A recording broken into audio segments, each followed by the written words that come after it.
dnešní menší výška po okolí Loun. Momentálně jsem na Panenské Tejnici.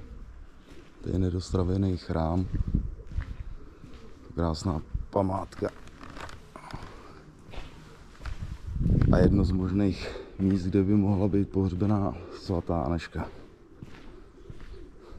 Je známý, že by tady měl být nejsilnější energetický bod v České republice. Údajně to tady pomáhá lidem s pochroumanou psychikou. A je to tady nádherný. Je to tady nádherný, akorát je škoda, že pořád se mezi náma najdou lidi, kteří takovéhle památky dokážou poškodit. Tady ty rejpance. Je to až neuvěřitelný, jak některý lidi dokážou být absolutně bezohledný a blbý.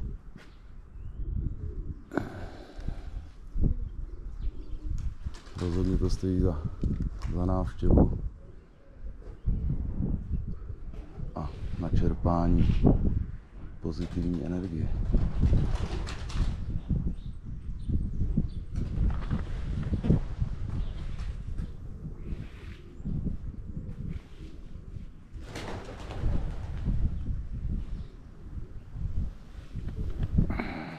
Moc hezká památka.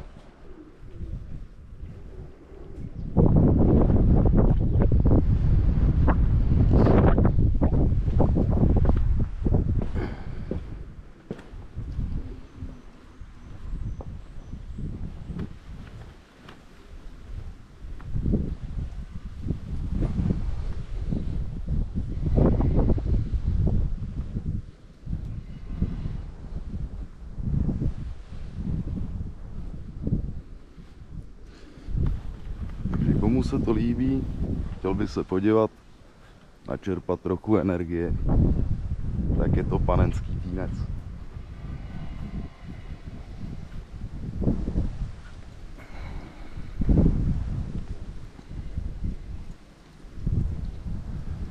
Příště se zajedu podívat asi na Pastýře, na největší menhir, tak bych zase něco natočil.